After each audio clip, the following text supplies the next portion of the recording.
Bonjour, bienvenue à Pas sorti du bois et voici la deuxième partie de la série sur les sentiers de la hard rock.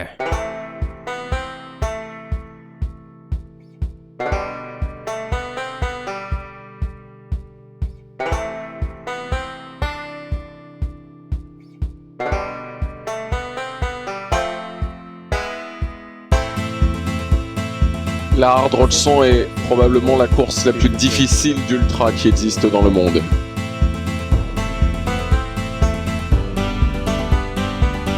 À la Hard Rock, tu fais partie de la chaîne alimentaire.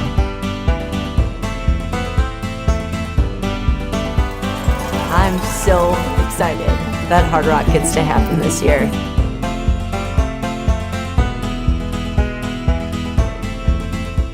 La série sur les sentiers de la hard rock est présentée par NAC, la référence en nutrition pour sport d'endurance. Je m'en suis jamais caché, j'ai un gros coup de cœur pour les gaufres énergétiques Ultra Énergie de NAC. Dans mon expérience, quand l'estomac fait des siennes puis qu'il n'y a plus rien qui rentre, ben les gaufres de NAC, ils rentrent encore. Je sais pas si c'est un gage de qualité ou un gage de mon amour pour les gaufres, mais quand j'ai fait la CCC à l'UTMB, j'ai carburé à une gaufre par demi-heure pour les 8 dernières heures de la course, puis c'est même pas une joke. À 16 grammes de glucides pour 140 calories, tu te poses pas de questions puis tu manges comme tu veux pendant tes longs efforts. En plus, ça vient en 4 saveurs, toutes meilleures les unes que les autres, question de jamais cette année du goût. Il y a vanille, caramel salé, chocolat et sirop d'érable. Puis ça se vend même en pack variété pour goûter à tout. Je t'ai convaincu? Va sur le nac.com et utilise le code promo pas sorti du bois pour avoir 15% de rabais. PASSORTIDUBOIS. Bon épisode tout le monde.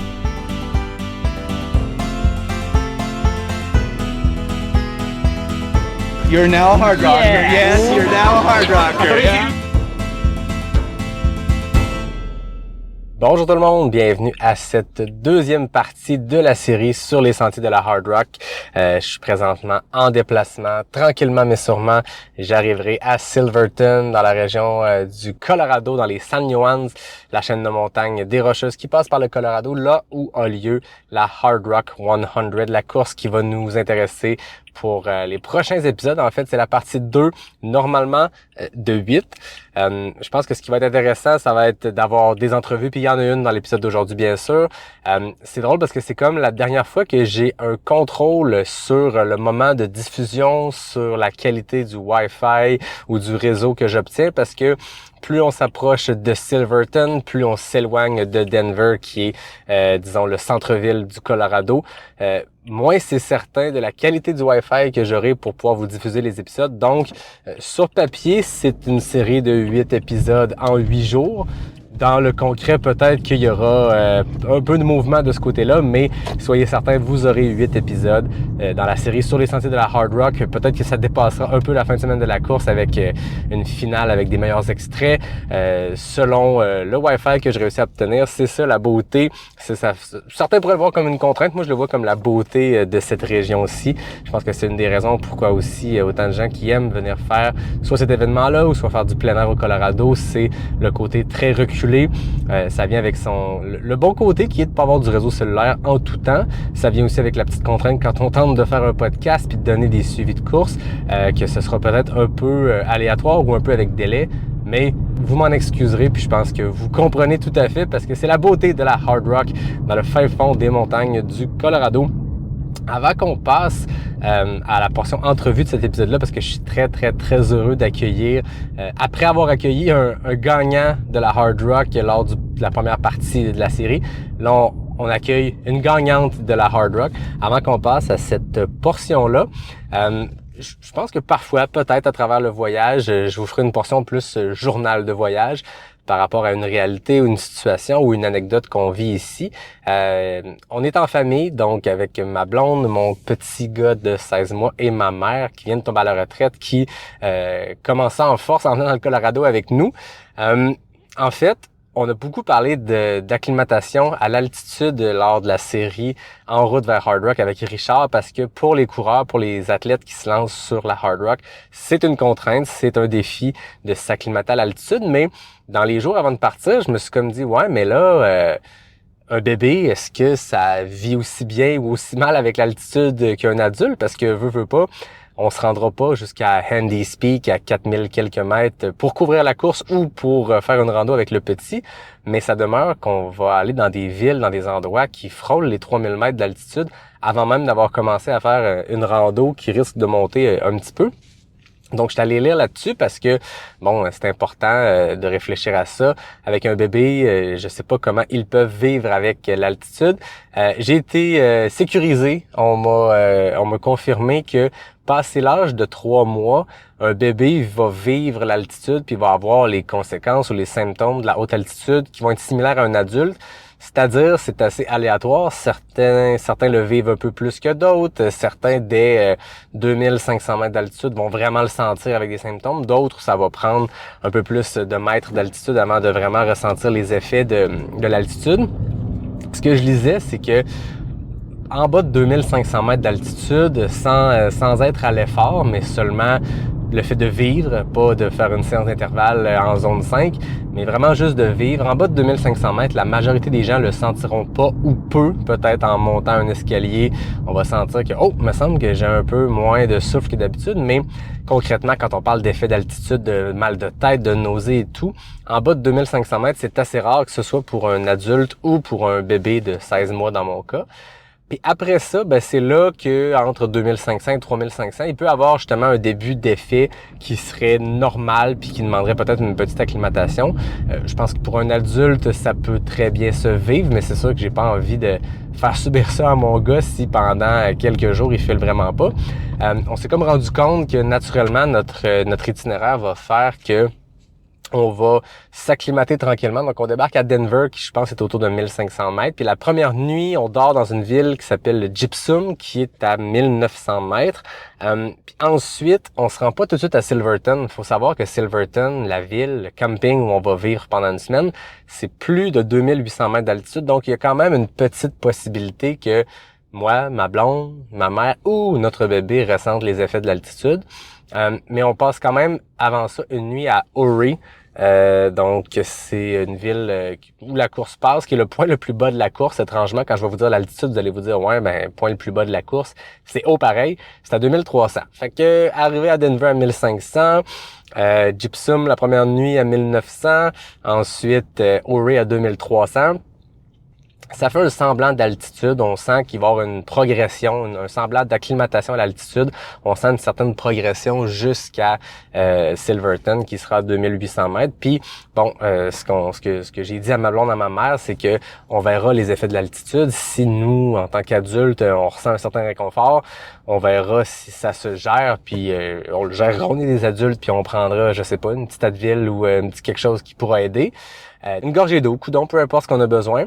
Dans le cas de mon gars, on verra l'effet de l'altitude. Si vraiment on sent que à 2300 puis ensuite à 2800 mètres, il y a des symptômes pas le fun pour un bébé, on a quand même d'autres options. On dort dans un camping à Silverton pour une semaine, mais il y a Ouray, qu'on va être passé un peu plus tôt à 2300, puis il y a Durango, qui je pense qu'il est autour de 2000, qui est à moins d'une heure de Silverton. Pour savoir que Durango, c'est un peu la ville la plus proche de Silverton. Il y a peu de services directement à Silverton. Un genre de dépanneur, paraît-il, qui vend assez cher les produits d'épicerie, mais les gens souvent vont faire leur épicerie complète avant d'arriver à Silverton. Donc, c'est pas très loin. Je pense que c'est à 45 minutes de Silverton. Donc, si les effets de l'altitude nous atteignent, et surtout si c'est notre bébé qui en vit, ben on aura l'option d'aller à Durango, de changer un peu nos plans, puis de changer un peu nos campings. Bref, j'ai décidé de vous raconter ça. Pourquoi? Je sais pas, mais ça fait partie un peu des réalités de venir voyager ici.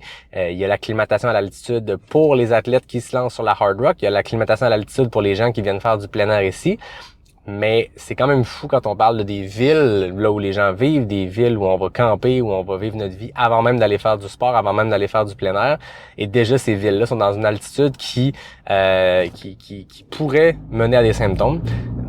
Moi, je peux aller si souvent que ça en haute altitude. Et je sais que dans le temps que j'étais à Flagstaff, j'étais allé faire de la rando sur la montagne la plus haute qui est tout près de la ville. Puis j'étais monté à 3006 ou 3007.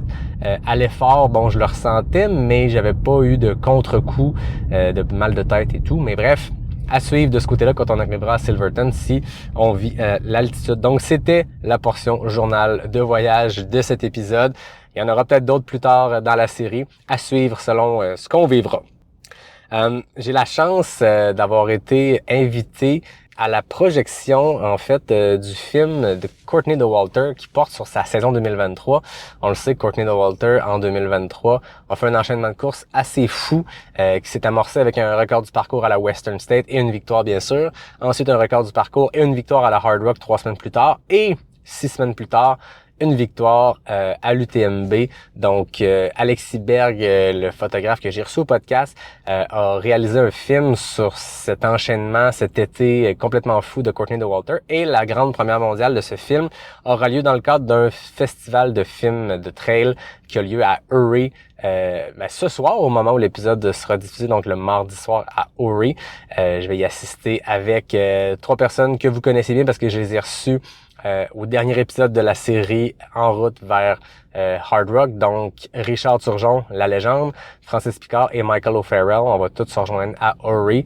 On ira peut-être même faire une petite course aujourd'hui même, le mardi 9 juillet pour aller expérimenter la haute altitude au pas de course. Moi, je vais l'expérimenter. Eux, qui seront pacers et, dans le cas de Richard, coureurs, devraient pas être en mode expérimentation, mais plus confirmation des bonnes sensations. Donc, c'est le plan de match. J'aurai certainement de bons extraits, de bonnes images à partager de cette expérience-là. Autant la petite run à Ouray que le festival de films où il y aura le lancement de ce film sur la saison 2023 de Courtney Dauwalter. Donc voilà, c'était la petite portion pré-entrevue. On se lance dans cette discussion avec une fille que j'ai déjà eu le plaisir de recevoir au podcast, quand même au tout début du podcast, Caroline Chavreau, une athlète française qui en 2014, 15, 16, 17 était l'une des plus grandes athlètes de ce sport-là, si c'est pas la plus grande. En 2016, elle avait remporté l'UTMB et une autre gang de courses prestigieuses et elle avait clos cette espèce d'enchaînement de grosses courses-là avec la Hard Rock en 2017.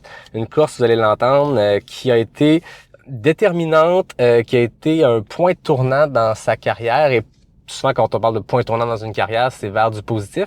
Dans son cas, ça a été vers une situation où elle s'est rendue compte d'un enchaînement de courses trop grand. Puis la Hard Rock, un moment pendant la course bien précis, est venu impacter sa course, mais la suite de sa carrière de coureuse d'ultramarathonienne dans les années qui ont suivi. C'est pas la Hard Rock précisément, je pense, qui a amené cet impact-là, mais c'est une série d'événements qui se sont clos, ou en tout cas qui ont atteint leur apogée à la Hard Rock. Néanmoins, malgré ce côté-là, ça demeure que Caroline a vécu toute une expérience à Silverton pour la Hard Rock. Elle a beaucoup de belles choses à dire sur ce sport, sur cet événement, sur cette communauté trail plus américaine. Puis Caroline me confiait, c'est flatteur, je le mentionne, c'est qu'à suite à son passage au podcast, Caroline a continué d'écouter Pas sorti du bois, donc elle est une fidèle auditrice de Pas sorti du bois. On la salue au moment où j'enregistre ce petit passage en route vers Silverton, puis elle a pu se garder au courant de ce qui se passait dans la communauté trail québécoise, donc c'est vraiment le fun, c'est le genre d'histoire que je trouve sympathique qu'une athlète comme ça, française, qui vit de l'autre côté de l'Atlantique, s'intéresse et continue de nous écouter. Donc voilà, on salue Caroline, puis je la remercie vraiment beaucoup de son temps pour cet enregistrement-là qui s'est fait vraiment dans les derniers jours. Donc, je vous laisse en compagnie de Caroline Chavreau, la première finisseuse, la gagnante de l'édition 2017 de la Hard Rock. Bonne écoute tout le monde! L'équipementier suisse On est partenaire de la série et s'assure qu'on soit bien habillé et bien chaussé pour profiter du Colorado. Connaissez-vous leur espadrille Cloud Surfer Trail? C'est la chaussure pour te supporter dans tes longues distances en trail. La preuve, c'est utilisé par les meilleurs comme Arthur Joyeux-Bouillon et Grégoire Curmer. En plus d'être un produit d'exception qui a fait ses preuves, la mèche est faite à 100% à partir de matériel recyclé. Avec On, tu protèges la planète en la découvrant au pas de course. Pour trouver les produits On, ça se passe chez ta boutique de course préférée ou sur le on.com. Le partenaire voyage de la série est l'équipe Simpson, le regroupement de courtiers hypothécaires de l'ultramarathonienne Stephanie Simpson qui fait partie de la grande famille Multiprêt Hypothèque. Entre elles, choisir le bon équipement peut faire la différence entre une bonne et une mauvaise journée. Imagine comment choisir un bon produit hypothécaire peut faire une immense différence sur ton expérience de propriétaire, sur ta sécurité financière puis sur ta charge mentale. L'équipe Simpson est là pour te guider dans ces choix importants. Puis comme Stéphanie est aussi ultramarathonienne, tu peux même lui demander des conseils d'équipement de trail. Pour contacter les experts de l'équipe Simpson, rendez-vous au équipesimpson.com. Caroline Chavreau, bienvenue à Pas sorti du bois. Très content de t'accueillir une deuxième fois au podcast. Eh bien, moi aussi, je suis ravie de participer à nouveau à ce podcast. On est tout près de la Hard Rock qui s'en vient. Tu le sais, il y a une série qui s'appelle Sur les sentiers de la Hard Rock où je vais aller à la rencontre des gens à Silverton. Mais là, je suis en déplacement, en transport vers Silverton. Puis, je me suis dit, on avait eu beaucoup de plaisir à jaser ensemble quand je t'avais reçu la première fois au podcast. Puis, tu as une belle histoire avec la Hard Rock. Ça a été une course que tu as remportée en 2017. C'est un événement que tu as vécu. Je me suis dit, il faut absolument que je parle à Caroline, voir comment elle avait vécu cette expérience-là. Je te parle de la Hard Rock. C'est quoi le premier souvenir qui te vient en tête quand on mentionne cette course-là? Ah, je crois que les premiers souvenirs qui me viennent en tête, paradoxalement, c'est les entraînements avant la course. Ah oui? 15 jours avant, découvrir les lieux. Et c'est vrai que c'était incroyable. J'ai un souvenir en particulier, j'étais montée sur le premier col là, ou l'un des premiers sommets qu'on a quand on va dans le sens, je crois que moi c'était dans le sens horaire ou anti-horaire, je me rappelle plus, et de voir des sommets à l'infini, presque identiques aux miens. Ouais. Je me suis dit, ça c'est quand même le gigantisme du Colorado, quoi. Il n'y a pas juste, parce qu'en Haute-Savoie, il y a beaucoup de montagnes près de chez moi, mais chacune, il y en a quand même pas non plus des milliers. Et là, à perte de vue, il y avait que des sommets presque identiques aux miens. Et donc, c'est ces immenses distances comme ça que je trouvais assez fascinantes, ouais. Oui, puis j'ai l'impression aussi que dans ton coin, j'ai pas visité toutes les Alpes, mais ça reste que souvent quand tu arrives à des hauts sommets ou dans des cols, on a une vue sur un village quelque part, on a une vue sur un lac lointain où on sait où il y a de la civilisation. Ouais. Là, j'ai l'impression que dans ce cas-ci, tu arrives en haut d'un col ou d'un sommet au Colorado, puis il y a pas de vie humaine là. C'est ça, ouais, il y en a peut-être quelque part, mais on le voit pas. Ouais, c'est ça. Et ça, c'est vraiment impressionnant. Et puis même les distances, tout était très grand. Je me rappelle, j'avais couru avec des coureurs américains que j'avais rencontrés un peu comme ça par hasard, et on avait dit on va faire un bout de reconnaissance ensemble. Et ils avaient dit on va viser jusqu'à ce col. Et j'avais dit c'est à quelle distance? Ils avaient dit 8-10 miles. Mais 8-10 miles, c'est 16 km. Ouais. Et en fait, des montées de 16 km ici, on en a, je pense pas qu'on en a, en fait. Et c'est vrai que c'était assez incroyable, parce que c'était un sentier comme ça qui était relativement monotone, et il était très beau, mais assez identique sur les 16 km, ouais. Et là, j'étais dit, waouh, c'est des sacrées distances quand même. Donc, tu es arrivé d'avance dans la région parce qu'il y a une acclimatation à l'altitude à faire. Où vivais-tu? Comment les semaines avant, tu disais que tu as beaucoup de souvenirs de ces entraînements-là. Est-ce que tu étais à Silverton directement ou tu étais dans la région? Non, j'avais pas trouvé, en fait. J'avais beaucoup de chance parce qu'à l'époque, j'étais dans l'équipe Salomon, donc ils me payaient mon hébergement, parce qu'en fait, c'est aussi une découverte que j'ai faite, c'est que c'est très cher, en fait, de louer un gîte ou un lodge aux États-Unis. J'avais loué un petit appartement, c'était à peut-être, je dirais 20 minutes de Silverton, mais c'était dans un bon coin aussi. J'étais allée les jours de repos, des fois j'allais me promener juste depuis l'appartement. Il y avait des beaux lacs, il y avait des beaux sentiers, c'était vraiment joli. Et je prenais toujours la route pour aller à Silverton. Et là aussi, je trouvais que c'était des fois des éléments de culture américaine. J'ai un souvenir en particulier. Il y avait un feu de chantier qui était en panne et un immense bouchon parce que tous les gens attendaient. Et quand j'ai fini par comprendre en allant à pied qu'il était en panne, j'ai dit aux gens, faut y aller. On va pas rester toute la journée à attendre derrière ce feu en panne. Et les gens aux États-Unis, je crois qu'ils respectent vraiment les lois à la lettre. Et donc, personne bougeait, mais personne s'impatientait non plus. Les gens étaient sur les toits des voitures ou ils se prenaient en photo, ou ils discutaient, mais il n'y avait pas du tout de stress. Alors qu'en France, dans la même situation, je crois que la moitié serait devenue à moitié fou, l'autre moitié aurait brûlé le feu. Et je me suis dit, ça aussi, c'est l'Amérique. C'est assez c'est plus cool, quoi. C'est un coin particulier aussi de l'Amérique, dans le sens où c'est l'Amérique profonde, c'est le Oui, c'est ça. Colorado, c'est toute l'histoire de la ruée vers l'or, c'est des tout Ouais, petits villages, des villages parfois ça. abandonnés sur le parcours, d'autres des villages de 400 âmes comme Silverton peut l'être. Ça devait être particulier quand même de passer ces 2 semaines-là avant l'effervescence de la course, de Oui. découvrir aussi cette culture-là, puis ce coin de pays-là. Ouais, c'est vrai que Silverton, ça m'a beaucoup plu, en fait. Je m'attendais à que ça soit beaucoup plus gros. Et en fait, c'est vrai que c'est très petit. Il y a des cafés, il y a quand même de l'ambiance pour la taille du village. Il y a quand même du monde, en fait. Bon, je pense que c'était l'été, les vacances aussi. Mais c'est vrai que ça avait une bonne ambiance, c'était sympa. Et j'ai pu facilement discuter avec des gens. Moi, je suis pas trop, j'ai quand même une sorte de réserve. En France, j'irai pas dans un café discuter avec n'importe qui. Mais là, je trouve que ça se faisait plus facilement. Et puis c'est vrai qu'une semaine avant la course aussi, il y avait toutes sortes d'événements qui étaient organisés par les organisateurs. Et je me rappelle notamment d'une soirée Women of Hard Rock. OK? C'était pour les femmes qui couraient la hard rock. Et c'était incroyable parce que là, j'ai découvert que pour certaines, la hard rock, c'était presque un mode de vie. Elles Ouais. revenaient chaque année. Et c'était vraiment la course, elle se préparait pour ça toute l'année. Et ça, j'ai trouvé vraiment fou et très sympa, très convivial. On sentait pas, enfin, on se sent quand même pas à l'UTMB maintenant. Je trouve qu'il y a un peu la pression de la performance. On sent que tout est mis en scène pour montrer cette espèce de combat des chefs là, que va être le plateau élite. Là, c'était pas du tout cet esprit-là. On sent même, ouais, les organisateurs, ils sont plus dans l'esprit d'offrir une course pour tout le monde, et peu importe le niveau. Et ça, Ouais. je trouvais vraiment incroyable. Ouais. Ça va même jusqu'à ne pas nommer la course une race. On parle pas d'une course Ouais, officiellement. On n'a pas vraiment la distinction en français entre une run et une ouais, race, mais eux, c'est la c'est Hard vrai. Rock Endurance Run.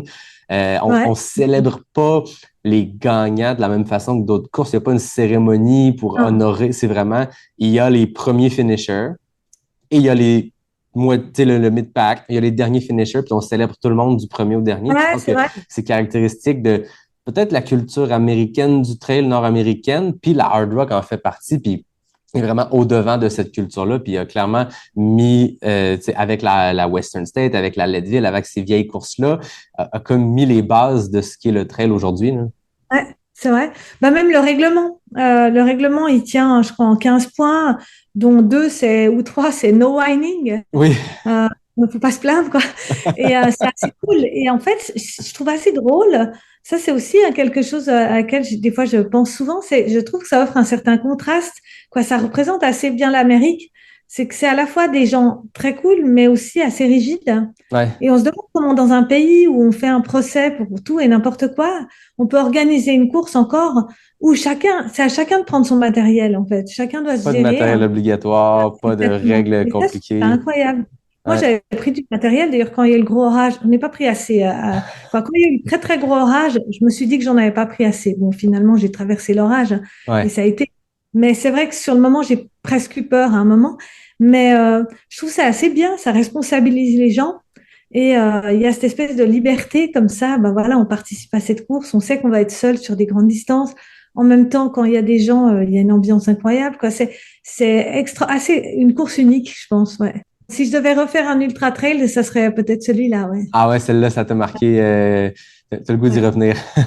ouais, c'est Mais c'est vrai. drôle ce que tu dis par rapport au matériel obligatoire parce que ça me fait penser, je regardais un peu la logistique, les transports là-bas, puis entre Silverton et Uray, qui est un des points de passage de Ouais, la course, il y a la Million Dollar Highway, qui est une course qui, on dit qu'elle a ce nom-là parce qu'il y a il y a des points de vue qui valent 1 million de dollars, mais aussi parce que chaque mile ah oui, de route a coûté plus d'1 million dans les années 20 ou ah 30, tellement c'est ouais, escarpé, incroyable. tellement c'est complexe. Puis Ils ont nous, creusé. oui, oui, c'est ça, exact. Puis nous, au Canada, puis je pense qu'en Europe aussi, les routes de montagne sont quand même, tu sais, il y a des garde-fous, mais là-bas, j'étais allé lire sur la route parce qu'on va l'emprunter quelques fois pendant qu'on va être là-bas. Il n'y a pas de garde-fou. La route est à flanc de montagne, c'est une autoroute, mais tu sais, avec des virages en épingle, puis c'est vraiment tout près des précipices. Puis il n'y a pas de clôture, puis ils disent, ben, conduisez prudemment, puis gérez-vous. Tu sais, il n'y a pas l'espèce de Ouais, suremballage autour des gens. On met pas les gens dans la mousse pour être certain qu'ils tombent pas. ouais, c'est ça. On met la route, puis après ça, débrouillez-vous, là. Ouais, c'est ça. Mais je trouve que c'est quand même bien parce que justement, je pense que pour moi, c'est pas le bon choix, je trouve, de faire le trail pour être quoi. C'est pas aux organisateurs d'un trail d'initier les gens à la haute montagne. Les gens doivent quand même savoir dans quoi ils s'engagent, se renseigner, se responsabiliser et aussi choisir leur matériel en conséquence. Et là, ben moi, on m'avait clairement averti qu'il y avait des orages, qu'il pouvait faire froid, il y avait de la neige sur le parcours, hein, et que voilà, il fallait pas prendre ça à la légère. Et je pense que tout le monde l'avait bien entendu, ouais. Ouais, j'avais parlé avec Joe Grant, qui est un coureur reconnu, Oui. mais qui a fait l'hard rock comme coureur, comme crew, comme pacer. Puis lui, sa recommandation, c'était prenez la liste du matériel obligatoire de l'UTMB, ajoutez le kit grand froid, puis prenez ça pour la hard rock, ça va être nécessaire. Est-ce que tu es d'accord Ouais, avec c'est ça? vrai. Ouais, surtout, par exemple, moi, après être tombée, quoi, après m'être perdue et être tombée, ben, j'ai eu un coup de barre, quoi. J'allais moins bien, en fait. J'étais fatiguée. Puis je pense que quand on est blessé, le corps, tout d'un coup, il est plus en état de produire vraiment une performance. Il se met un peu en mode survie. Ben Et oui, donc, quand on va plus lentement comme ça, ben, on a froid, quoi. exact. C'est plus l'activité physique qui réchauffe. Et la nuit, il faisait vraiment froid. Alors Ouais. moi, j'avais l'impression qu'il faisait -10, mais je pense qu'il faisait juste 5 degrés, mais j'avais vraiment froid. Et c'était quand même dur. Et là, j'aurais bien aimé avoir une petite laine supplémentaire, je pense. Ah Mais oui. bon, après, j'ai assumé mes choix. Je voulais quand même partir assez léger. Donc, j'ai mis toutes les couches que j'avais sur moi. Et puis, je crois que j'ai même mis la couverture de survie. Puis, j'ai avancé comme ça. Mais c'est vrai que je pense que le conseil de Joe Grant, il est assez approprié. Ouais. À quel moment la course est venue sur ton radar? Parce que ça faisait longtemps que tu pratiquais ce sport-là. Quand tu l'as fait en 2017, à quel moment tu as vu que cette course existait et que tu as tenté ta chance? Ah, je crois assez tard parce qu'en fait, quand je suis arrivée un peu dans le milieu, c'était pas aussi médiatisé qu'aujourd'hui, donc on n'écoutait pas des podcasts de trail et moi, je crois que c'est Seb Chéniaud qui m'en avait parlé et qui disait que c'était extraordinaire, etc. Et il m'a dit si tu as une course à faire dans ta vie, c'est celle-là. Et par contre, il m'a dit attention, le tirage au sort, voilà, il faut attendre des années avant d'être pris. Et donc, je pensais pas la faire si tôt, en fait. Et je me suis inscrite. Et là, j'ai été tirée au sort. Donc, je me suis dit, allez, j'y vais. Mais c'est vrai que je regrette pas du tout de l'avoir faite parce que c'était une belle expérience. Par contre, c'était juste un peu tôt parce que j'avais des enfants petits et de les laisser aussi longtemps, c'était quand même un peu un crève-cœur.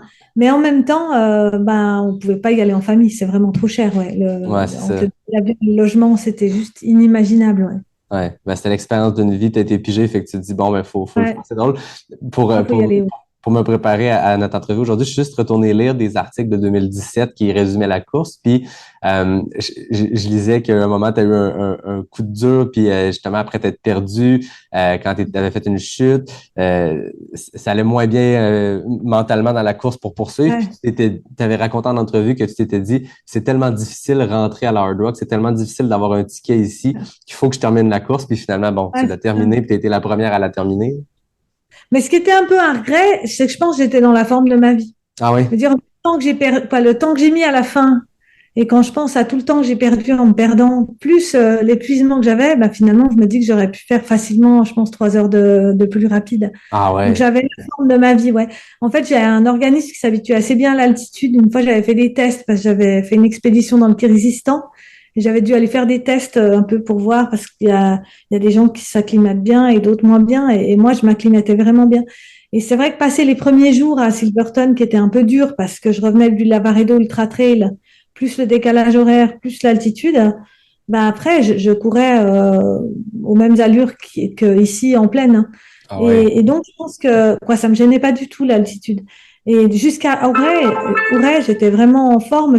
Jusqu'à Crogers Canteen, là, j'étais vraiment en super forme. Et vraiment, quand je me suis perdue, ça a tout changé. Ouais. Après, maintenant, avec plus de quoi, ça reste un regret, quoi. Je me dis, c'est quand même bête.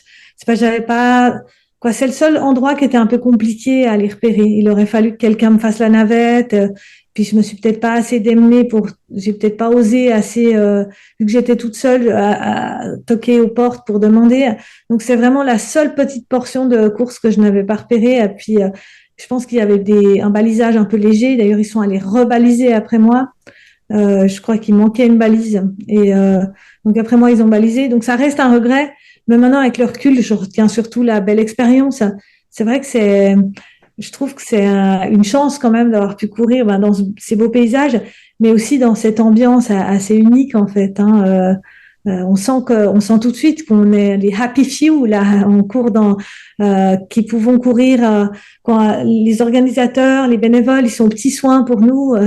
Moi, on m'avait parlé d'un fameux ravitaillement qui était où il y avait même des gens qui cuisinaient des crêpes ou c'était incroyable. On pouvait avoir ce qu'on voulait. Bon, en l'occurrence, moi, je m'en réjouissais des crêpes, mais quand je suis arrivée là-bas, j'avais l'estomac noué et je pouvais rien avaler. Mais c'est un peu cette ambiance incroyable. Ouais. Et ça, vraiment, je ne regrette pas du tout d'y être allée et c'était vraiment, vraiment chouette. Ouais. Tu étais vraiment à cette époque-là sur une lancée qui avait débuté quelques années avant, mais tu avais remporté l'UTMB en 2016. Puis je voyais que tu avais fait dans les 2 mois précédents la Hard Rock, la Maxi Race, le 113-114 km de la Maxi Race à Annecy. 1 mois plus tard, le 23 juin, tu avais fait la Lavaredo, le 120 km que tu avais remporté. Donc, tu avais remporté la Maxi Race, la Lavaredo. Puis, 2-3 semaines après la Lavaredo, tu enchaînais avec la victoire à la Hard Rock. C'était une période assez faste. Oui, alors après, c'est un peu paradoxal parce que donc j'ai une super année en 2016, j'ai fait énormément de courses et après les championnats du monde en 2016 que j'avais gagné, je crois que je suis rentrée dans la spirale de vouloir trop faire, trop bien. Je voyais en fait en bonne perfectionniste, je voyais tous les points que j'avais encore à améliorer plutôt que d'être déjà contente de ce que j'avais, c'est-à-dire un excellent niveau. Certains des temps que j'ai fait à l'époque, ils ont toujours pas été battus, donc je pense que c'était pas si mal. Et moi, je voyais que les points d'amélioration. Je me disais, faut que je m'entraîne plus, faut que je m'entraîne mieux, faut que je change de chaussures, etc. Et je me suis voilà, toujours plus et trop. Et en fait, j'ai accepté aussi une invitation de cas pour aller à Hong Kong à la fin de l'année 2016. Et je pense que c'était une petite course, c'est une grosse course quand même, mais c'était, je crois, 50 ou 60 kilomètres. Mais je pense que c'était la course de trop. Et je me suis épuisée. Et je suis arrivée à la Transgrande Canaria début 2017 et j'ai abandonné. J'avançais pas, j'étais épuisée. Et donc, j'ai pris vraiment du repos là pour le coup. Et je suis revenue avec la Maxi Race, j'étais bien, mais je pense que j'étais en dessous de mon niveau. Au Lavaredo, ça allait mieux. J'étais à 20 minutes de mon record, donc ça commençait à aller mieux. Et puis, j'étais vraiment à la Hard Rock. Je pense que j'étais au sommet de mes capacités. Alors, ce qui est un peu tragique dans tout ça, c'est que après, je suis plus jamais revenue en fait. Je sais pas.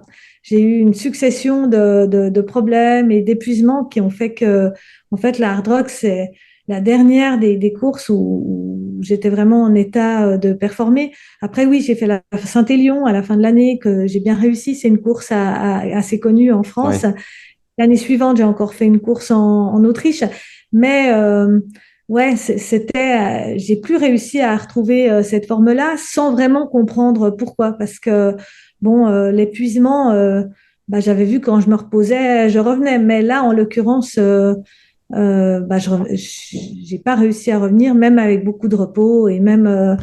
Mais bon, je me dis, c'est la vie, hein, et il faut déjà prendre ce qu'on a eu, prendre les bonnes expériences aussi et garder ça en mémoire plutôt que de se plaindre sur son sort. Mais c'est vrai que du coup, la Hard Rock, c'est un peu douloureux pour moi parce que je suis super contente d'avoir gagné, mais c'est aussi un petit peu une occasion manquée, je pense, d'avoir pu vraiment faire un record et briller, je pense, parce que je pense que j'étais vraiment en état de briller. Mais bon, quand je me suis perdue, j'ai perdu énormément d'énergie, j'ai pas mangé, j'ai pas bu, j'ai perdu plusieurs heures, je me suis fait une côte, donc ça faisait beaucoup à la fin, ouais. C'est une année que je pense que la température a été extrême.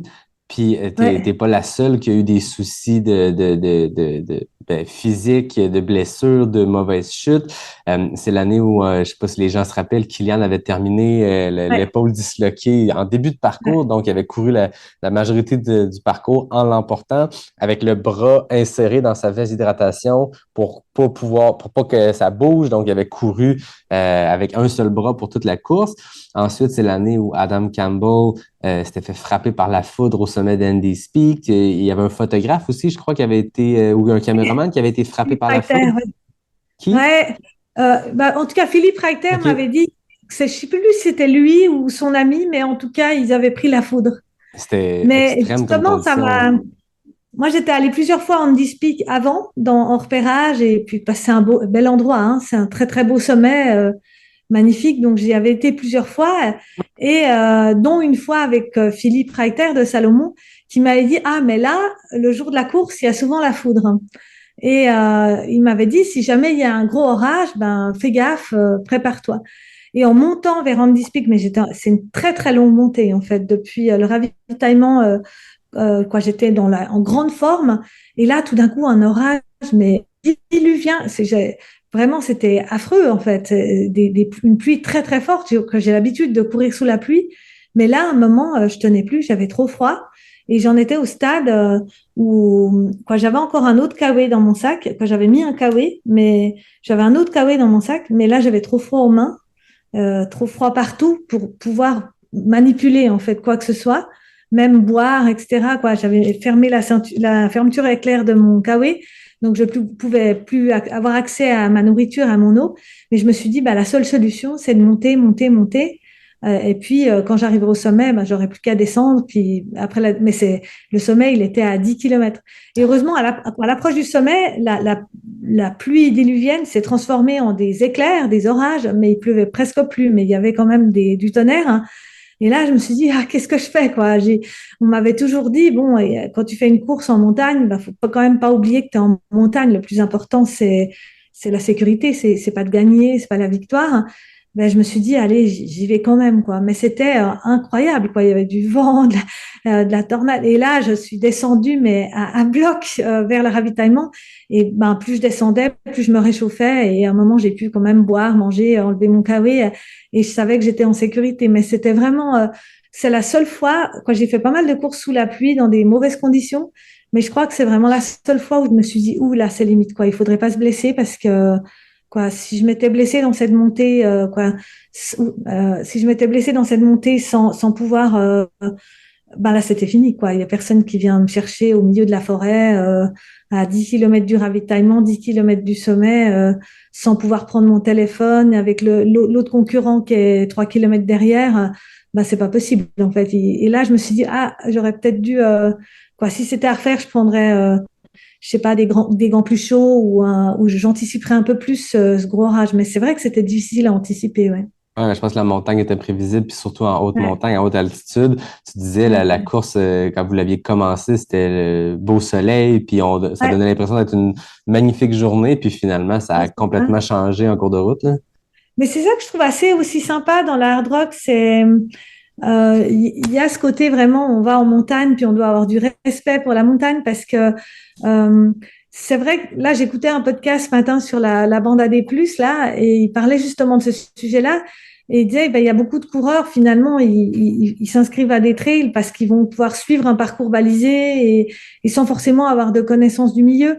Et je trouve que dans la hard rock, quelque part, c'est implicite que celui qui s'inscrit, il s'inscrit parce que, en toute connaissance de cause.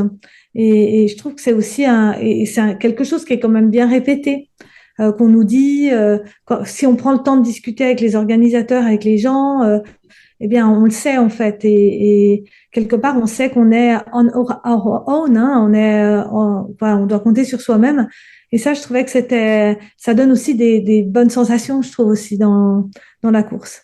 Ouais, puis c'est une course que souvent les gens, ça peut prendre du temps avant d'être pigé. Donc, il y a des courses qualificatives à faire. Puis la liste de courses qualificatives est tellement restreinte que ce sont souvent des courses dans des conditions assez extrêmes, de la haute montagne, beaucoup, beaucoup de dénivelé. Fait qu'on s'attend à ce que quelqu'un qui arrive à la Hard Rock, ça y a pris une course qualificative ou 8, a une expérience de plus qu'une simple course, là. Ouais, puis c'est quand même assez technique, hein, le parcours, hein. Et c'est vrai que moi, on m'avait dit, tu verras, aux États-Unis, c'est vraiment de la pente douce. Le parcours, on peut le courir de A à Z. Sur place, j'ai trouvé quand même assez technique. Vers Rogers Canyon, là, il y a un gros névé. Alors, ils avaient mis une corde. Moi, j'avais pas trop besoin de la corde parce que j'avais des bâtons, mais c'est vrai que c'était vraiment raide. Et puis la descente, elle est raide aussi. Il y a pas mal d'endroits. Je crois qu'il y a un col qui s'appelle Virginia Pass, non? Ouais. Je trouvais assez technique, avec des gros éboulis où il faut un peu trouver son chemin. Ça, je trouve, on voit vraiment, on a l'impression d'être dans un environnement sauvage. Et après, il y a aussi toutes les légendes qui vont autour de la hard rock. Ça, je trouvais assez intéressant aussi quand on parle avec les gens. on apprend toutes sortes d'histoires. On se dit, ça peut arriver qu'à la hard rock, quelqu'un qui se fait bloquer par un élan et qui peut plus avancer parce que l'élan a décidé que non, il voulait pas le laisser passer. Quoi, il y a on entend plein d'aventures et ça, je trouve que c'est aussi très agréable. Ça contribue au mythe, à la légende. Voilà. Le petit verre d'alcool au sommet de Crogers Canteen qu'il faut boire avant de repasser. Ouais, il y a toutes sortes de mythes et légendes et ça fait quand même le charme de cette course. Ouais, c'est assez unique. Seb Chéniaud, dans l'introduction de l'épisode, je l'ai laissé, puis ça va apparaître dans chaque épisode, mais il a dit, quand je lui ai parlé, il dit, à la Hard Rock, on fait partie de la chaîne alimentaire. Ouais, c'est un peu ça, ouais. Les C'est vrai, hein. grizzlies, les élans, puis il paraît qu'il y a beaucoup de marmottes, là. Moi, je regardais les gens qui sont en train de s'acclimater. On a quelques Québécois qui font la course cette année, puis ils m'envoyaient des photos de marmottes parce que j'avais raconté une histoire que j'avais failli recevoir une marmotte sur la tête pendant la CCC à l'UTMB, mais eux me disaient ici, la marmotte t'aurait pas survécu parce qu'ils sont vraiment plus grosses que dans les Alpes. Ah ouais, elles sont grosses, ouais. Ouais, après, il y a aussi on m'avait dit, fais gaffe, il faut mettre des petites guêtres, parce que des fois, on court dans des marais. Ça, c'est aussi une chose qui m'a surpris, c'est toutes les rivières. Il n'y a pas, ils se sont pas fatigués à mettre un pont, en fait. On doit les traverser, puis après, on a les pieds mouillés pour le restant de la course. Et moi, j'avais vu qu'il y avait une zone très, très marécageuse à un moment. Il y a c'est d'ailleurs à cet endroit-là qu'il y avait un coureur qui s'était fait bloquer par un élan. Et j'avais pris des petites guêtres, etc. Mais je me suis retrouvée, j'ai dû vider les chaussures plusieurs fois, en fait. Je me suis retrouvée les pieds pleins de boue, plein de gravier. Alors, au début, la première fois, j'étais un peu énervée. Je me suis dit, j'ai perdu du temps. Ouh là là, vite, il faut pas perdre une minute. Puis après, je me suis dit, cool, voilà, c'est l'esprit de la course. Si toi, tu dois vider tes chaussures, probablement que les autres vont le faire aussi. Et voilà, pas de stress. Je pense qu'il y a aussi cet esprit où finalement, on vise pas tant un chrono, mais on vise de terminer déjà. Et c'est déjà bien. Oui, c'est ça. Ben, surtout dans des conditions comme ça. Je pense que l'ultra, ça reste que, oui, il y a le côté performance pour certains, mais ça demeure qu'il faut toujours se rappeler que de se rendre à la ligne d'arrivée, puis même des fois, on dit se rendre à la ligne de départ pour un ultra, c'est déjà une immense victoire parce qu'on fait quelque chose que très peu de gens font. Quand tu parles à des gens qui sont pas du milieu de la course en santé, tu dis une course de 50 km, puis tu parles d'un 50 miles, puis tu parles de ces affaires-là, puis ça fait pas de sens pour les gens. Puis des fois, oui, on aime avoir des bonnes journées, des bonnes sensations, mais même quand on se rend au bout, comme là, quand j'entends ta Hard Rock, qui a été une course avec beaucoup de hauts et beaucoup de bas, ça demeure que tu t'es rendu au bout d'une des courses les plus difficiles, mythiques, extrêmes au monde. Puis du premier au dernier, tu sais, il y a ceux qui passent 48 heures sur le parcours. C'est impressionnant que des êtres humains chaque année, par milliers, tentent d'avoir des tickets pour cette petite course-là où il y a 140 dossards seulement. Là. C'est vrai, hein? Puis ils n'ont jamais voulu en déroger de cette règle. Hein? Et quelque part, je trouve ça assez beau, parce que ça veut dire aussi qu'ils ne cèdent pas aux sirènes de l'argent, parce qu'évidemment, s'ils engageaient 5000 coureurs, ça leur rapporterait beaucoup plus d'argent. Donc on voit bien qu'il y a autre chose là-dedans, il y a vraiment l'envie que la course reste comme elle était. Ouais. Et ça, je trouve ça assez beau. Mais je rebondis juste sur la ligne de départ. C'est vrai que maintenant, par exemple, je ne me verrais pas prendre le départ d'un ultra parce que je cours plus des heures et des heures. Je me dis, ouais, mais en fait, déjà, pouvoir partir, faire une course de 160 km, c'est assez fou, en fait. On s'en rend plus compte. Quand on est dedans, on a presque l'impression... l'autre jour, j'ai vu un commentaire sur le marathon du Mont Blanc.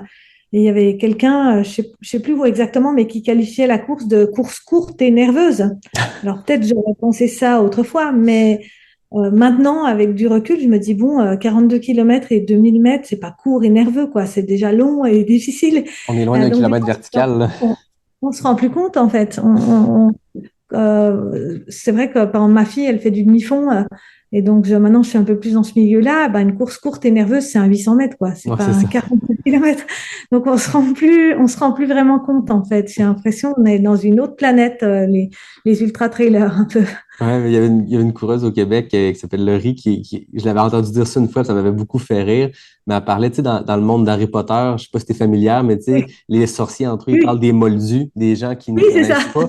Elle a parlé des non-coureurs d'ultra ou les gens qui baignent pas, en fait, dans le milieu des courses en sentier, de moldus, parce que il y a des choses qu'on peut dire comme coureur d'ultra quand on se prépare, même quand c'est pour des formats courts. Quand tu dis à quelqu'un que l'événement, il y a des courtes distances, là, il y a des 25 et des 50 kilos, ça n'a aucun sens dans le vrai monde, ce genre de phrase-là. Ouais, Il hein. faut faire attention parce que on est un sport où, encore là, c'est une infime petite partie de gens qui pratiquent le très, très long, mais il y a Ouais. énormément de pratiquants, de coureurs, de coureuses en sentier qui font du 5, du 10, du 15, puis c'est magnifique, puis Ah, c'est très bien aussi.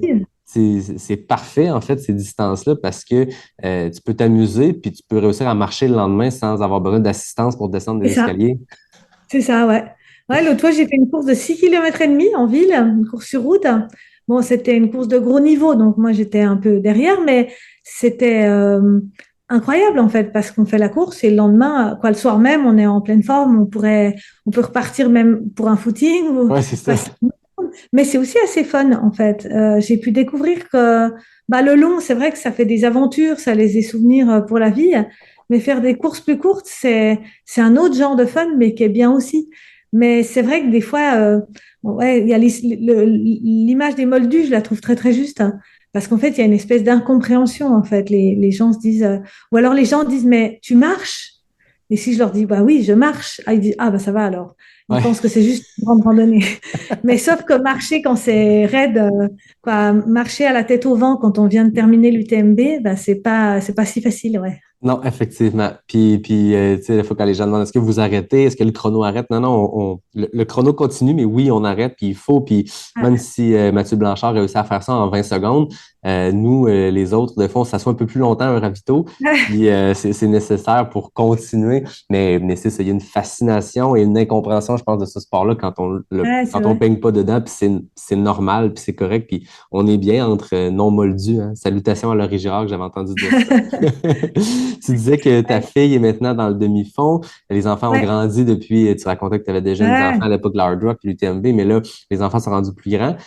C'est comment, après avoir été, puis en étant une athlète de très haut niveau qui a performé sur les plus grandes scènes de ce sport-là, c'est comment de se retrouver du côté spectateur, coach, ou je sais pas, mais d'être Ah, témoin de ça à travers la pratique de tes enfants? ben, c'est intéressant parce qu'en fait, quoi, c'est à la fois intéressant et frustrant, en fait. Parce que d'une part, ben, je trouve ça hyper intéressant parce que par exemple, dans le demi-fond, moi, c'est un sport que j'ai pas pratiqué. Donc, je découvre tout un monde, même une façon de s'entraîner que je ne pratiquais pas, parce qu'ils suivent des allures, c'est Oui. très, très cadré, hein. Quand on leur demande de faire, je sais pas, un 300 mètres en 52 secondes, ben, ils doivent pas le faire en 58. Moi, je suis incapable. Si on me dit, fais un 300 mètres je sais pas, 58 secondes, ben, je vais peut-être faire en 1 minute 4 ou peut-être en 55 secondes, mais je suis incapable de me gérer comme ça. J'ai jamais fonctionné comme ça. Et en fait, je découvre tout un monde et je me dis, c'est chouette, c'est une activité que j'aurais aimé faire, hein. Mais maintenant, je suis un peu âgée pour ça, je pense. Mais c'est aussi frustrant parce que quand on est à l'extérieur, ben, on stresse beaucoup pour le coureur, hein. Quoi, surtout si c'est ses enfants, hein. Mais j'ai entendu beaucoup d'entraîneurs qui disaient qu'ils stressaient pour leurs athlètes, hein. Et je dirais, on stresse plus pour les athlètes que quand on est soi-même athlète, ben, Ouais. on a tout ce qu'on a à faire, c'est courir vite. Et quelque part, c'est assez frustrant d'être au bord parce qu'on se sent impuissant, en fait.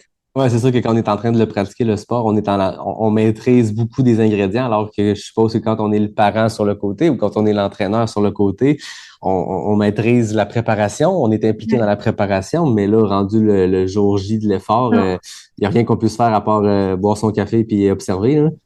Mais par contre, c'est vraiment chouette. Je me dis, ah bah, quoi, moi, j'aurais aimé avoir 1000 vies, mais je me dis, si c'était à refaire, ouais, je commencerais bien par le demi-fond aussi. Je trouve que c'est vraiment. J'aimais pas la piste, moi, quand je m'entraînais pour le trail, mais finalement, je m'aperçois que ça peut aussi avoir son charme. Ouais, c'est très sympa. Qu'est-ce que tu répondrais à ta fille ou à tes enfants si un jour il y en a un d'eux qui te dit qu'il a le goût de se lancer dans le trail, dans la course, dans les Alors, ultras? mon fils, il m'en parle, Ah oui? le deuxième, ouais. Ouais, ouais, il veut faire de l'ultra trail. Alors, je lui dis toujours, bah, écoute, quand tu es jeune, il faut commencer modestement par du court, hein, et puis petit à petit augmenter les distances. Et c'est vrai que j'aurais tendance à, parce que moi, j'ai tout de suite commencé par ma première course, elle faisait 38 km, hein, et j'ai tout de suite commencé par le long parce que, en fait, j'y connaissais rien et mon raisonnement, c'était de me dire, bon, j'ai de l'endurance.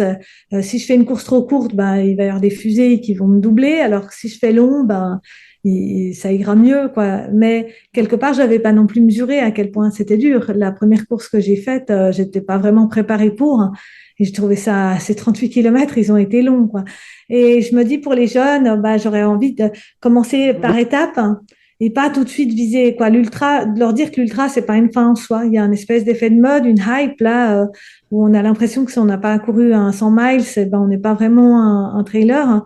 Mais de pas tomber là-dedans et de garder, je pense, bah, le plaisir, puis de choisir aussi les choses parce qu'on les aime et pas parce que c'est à la mode. Bah, je pense qu'il y a maintenant Strava aussi, ben c'est à double tranchant, quoi.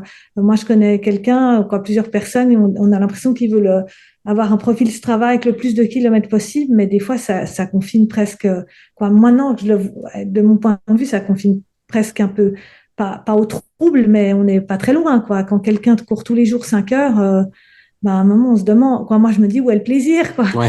Moi, j'ai jamais couru comme ça, en fait. J'ai fait des ultras, mais j'aurais pas tenu, en fait. J'aurais jamais pu courir tous les jours des grandes sorties. Quoi, 1 ou 2 fois par semaine, ça va, mais sans plus. Et ouais, j'aurais envie de leur dire, bah, vas-y par étapes, t'as le temps, profite et Toujours fais-toi garder le côté plaisir. plaisir, j'aime ça. Je pense que c'est la meilleure manière de conclure cette discussion-là parce que Ouais. c'est un sport où il y a beaucoup, beaucoup d'entraînement pour très, très peu de dossards. Même si on y va un Ouais, peu c'est ça. intense puis on en prend beaucoup de dossards, ça reste que c'est même pas 10% Ouais, c'est même pas ça. 5% de nombre de fois qu'on se met des appareils d'un pied. Faut y aller pour l'entraînement, faut y aller pour le plaisir. Puis Ouais, pour on a un l'entraînement. sport où, tu sais, moi, ça fait plus de 200 épisodes que j'interviewe des gens de tous les niveaux, des grandes gagnantes de l'UTMB comme des amateurs qui ont commencé l'année dernière. Puis tout le monde, c'est toujours le côté plaisir qui revient, le côté joueur, le côté on retombe en Ouais, enfance, c'est puis on ça. saute d'une roche à l'autre, on se lance les 2 pieds dans la boue. Puis c'est des choses qu'on fait pas comme adulte naturellement. On perd ça au fil du temps. Moi, je regarde mon petit gars, il a 16 mois, là, puis on lui met ses petites bottes de pluie, puis on sort, puis l'autre fois, on était au chalet chez mes parents, puis on est dans la forêt, dans les montagnes, puis il pleut toute la journée, puis lui, il pointe dehors, puis il est comme, on va Il dehors, peut puis y aller. il a dit dehors avant de dire papa, là. Il dit dehors, dehors, dehors, puis on sort, puis il s'amuse, puis tu te dis, à quel moment on a perdu ça? Puis je pense que Ouais, les gens qui font du plein air, du trail, ce genre de sport-là en nature, je pense qu'on retrouve ce côté-là où dans la vie, on va marcher de notre boulot à notre voiture en se ouais. protégeant quand il pleut un peu, mais la fin de semaine, on met nos espadrilles de trail, puis on va courir 4 heures dans l'eau, puis on a du plaisir comme si on était des enfants, hein. Ouais, je pense que c'est aussi quelque chose qui a changé depuis que moi j'ai commencé. Parce que moi, quand j'ai commencé, j'avais pas l'ambition de devenir une championne. Je sais pas, je voulais me mettre en condition et progresser, mais j'ai jamais eu d'entraîneur, quoi. J'ai eu après, en 2015, j'ai eu Jean-Louis Ball, mais pendant un moment, j'avais pas d'entraîneur et j'essayais plein de choses et ça faisait aussi partie du plaisir. Par exemple, ma première course, ben, je me suis cassé 3 fois la figure en descente, donc j'ai décidé de progresser en descente, puis je me faisais des challenges, etc. Alors c'était peut-être pas une manière très cadrée de s'entraîner, hein, mais bon, ça a marché quand même. Et je me dis maintenant, les gens, même à des niveaux très modestes, ils prennent des entraîneurs, hein, et ils ont des programmes très, très rigoureux. Alors, si ça leur plaît, tant mieux. Mais moi, je me dis, est-ce que c'est vraiment, quoi, est-ce que pour être, je sais pas, 200e de l'UTMB, il y a vraiment besoin de prendre un entraîneur, de suivre un programme cadré? Moi, par exemple, je me serais sentie étouffée là-dedans. Moi, j'avais besoin d'aller explorer. C'est à l'instinct, quoi, d'aller faire telle montagne parce que je la trouvais belle. Et je trouve que c'est presque un petit peu, maintenant, ça se professionnalise, mais je suis pas sûre que c'est toujours dans le bon sens. Mais bon, après, c'est juste mon point de vue à moi, hein. Mais l'autre jour, j'ai voulu faire une sortie avec un copain. Il m'a dit non, non, parce que mon coach, il m'a dit de faire 4 fois 10 minutes en côte. Je dis bon, bah, si on allait courir 3 heures au mall, à la montagne, ça aurait été peut-être bien aussi. Oui, c'est J'aurais ça. pas fait 4 fois 10 minutes, mais c'est pas si grave après tout. Quoi. On parle pas ici du premier du TMB, quoi. Je veux dire, là, je me dis qu'il y a peut-être un Ouais, puis petit, même quand ouais, on regarde les premiers de l'UTMB ou les vedettes actuelles du sport, là, les gens qui terminent en premier, euh, oui, c'est certain qu'il y a une structure, oui, c'est certain qu'il y a une discipline, mais quand je regarde Courtney Dauwalter, j'ai l'impression que ouais, c'est c'est une vrai. fille qui va au feeling aussi, où Ouais, elle c'est fait vrai. pas nécessairement le 4 fois Ouais, 10 minutes si elle a des amis en ville qui lui proposent d'aller monter une montagne. Puis, tu sais, ouais, on regarde ouais. on regarde les gens, pas juste Courtney dans le sport, j'ai l'impression qu'il y a oui, un sérieux, mais ils se prennent pas au sérieux, dans le sens où il y a une Ouais, j'ai l'impression que flexibilité. Kylian aussi, il se fait un peu ses délires comme ça. Tout d'un Ah coup, il oui? veut faire le sommet le plus vite possible parce que ça lui prend comme ça et puis il trouve ça chouette. Exact. Ou Jim Wanzi, j'ai l'impression que c'est un peu la même chose. Quand il était dans le Beaufortin, tout d'un coup, il allait un peu à l'instinct. Je pense qu'il faut garder ça quand même. Il peut y avoir des études scientifiques qui se font sur ces grands champions-là, sur la préparation physique puis la nutrition, mais je pense que ce qui peut faire que des gens perdurent dans le sport puis performent au plus haut niveau, je pense que le côté fun ne se mesurera jamais, mais je pense qu'il en fait partie. Quand je vois une Courtney tout sourire, quand je vois une Marianne Hogan tout sourire, quand je vois Jim Walmsley arriver à l'arrivée de l'UTM, de la Western State en fin de semaine, oui, tu sais qu'il y a des milliers d'heures d'entraînement derrière ça, mais je pense qu'il y a du plaisir au quotidien qui fait qu'on perd pas le goût de ce sport-là.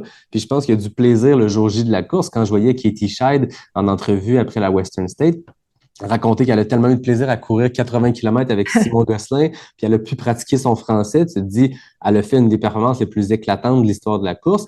Elle a quand même couru 80 km avec un pote. Ils ont eu le temps de jaser. Le facteur fun était présent. Fait que, tu sais, je pense qu'on le mesurera jamais, ce côté-là, dans les études scientifiques sur les sportifs de haut niveau. Mais il est important, puis il est important pour tout le monde, pas juste les gens de haut niveau. Oui, c'est vrai. Ouais, c'est vrai. En fait, si ça se trouve, c'est les meilleurs, ils continuent aussi cette démarche un peu à l'instinct et c'est peut-être d'autres qui se prennent la tête inutilement. Parce que j'écoutais le podcast avec Marianne Hogan. Elle est partout autour du monde. Là, j'ai l'impression que c'est d'abord pour se faire plaisir, et elle a l'air de s'éclater. Donc, c'est chouette, tant mieux.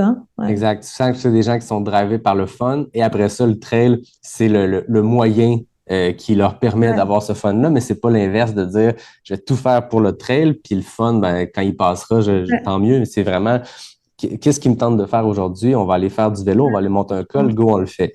Fait que je pense qu'au quotidien, on n'est pas obligé de voyager partout dans le monde, mais je pense qu'au quotidien, on peut trouver le plaisir dans ce qui nous tente. Puis si aujourd'hui, tu as le goût d'aller monter une montagne en rando avec des amis plutôt que d'aller faire un entraînement d'intervalle, c'est quand même quelque chose qui va être payant pour ta course dans un mois, là.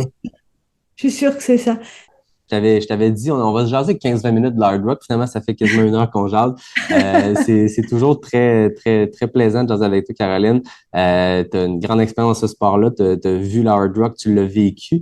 Mais au-delà de ça, c'est très rafraîchissant de jaser avec toi, de préparation, de course, d'entraînement, puis de se dire qu'il faut pas se prendre la tête, il faut avoir du plaisir. Fait que merci pour ce beau moment. Merci à toi, c'était très sympa.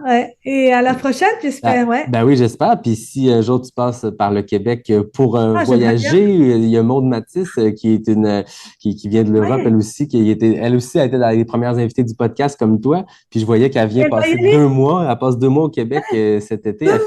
Elle fait un événement trail aussi. Mais en tout cas, si tu finis par passer par le Québec en vacances, sache qu'il y a des beaux sentiers. Puis on va t'accueillir. La communauté ici va t'accueillir à bras ouverts. Ah ouais, j'aimerais bien, vraiment. Au plaisir, Caroline. Merci beaucoup de ton temps. À bientôt. Bonne merci. Au revoir. Merci, à bientôt. Bye. Bye. Donc voilà tout le monde, c'est ce qui conclut cette deuxième partie de la série sur les sentiers de la Hard Rock. J'espère que vous avez eu du plaisir à écouter Caroline Chavreau, que ça vous a hypé parce que moi, de lui parler il y a quelques jours en direction de Silverton, à quelques jours du début de la course, à quelques jours de vivre cet événement-là qui est complètement unique. En tout cas, moi, ça m'a craqué. J'espère que ça a eu le même effet sur vous puis que ça vous donne le goût de poursuivre la série dès demain ou après-demain selon ce que le Wi-Fi en voudra pour la prochaine partie de la série sur les sentiers de la Hard Rock. Sur les sentiers de la Hard Rock est présenté par NAC, le partenaire officiel de la série et la référence mondiale en nutrition pour sport d'endurance. Le partenaire équipementier de la série est le fabricant suisse On, alors que le partenaire voyage est l'équipe Simpson, un cabinet multiprêt hypothèque. Le partenaire brassicole est Noctem Artisan Brasseur. Je tiens aussi à remercier David Hébert pour le design graphique du podcast. Merci aux fidèles auditeurs qui sont présents semaine après semaine depuis bientôt 4 ans. Merci aussi à ma blonde Jenny, ma mère Nathalie et mon gars Elliot qui sont avec moi au Colorado pour cette série d'épisodes. Mon nom est Yannick Vézina et je vous dis à très bientôt pour un prochain épisode de Pas sorti du bois, le podcast 100% Trail.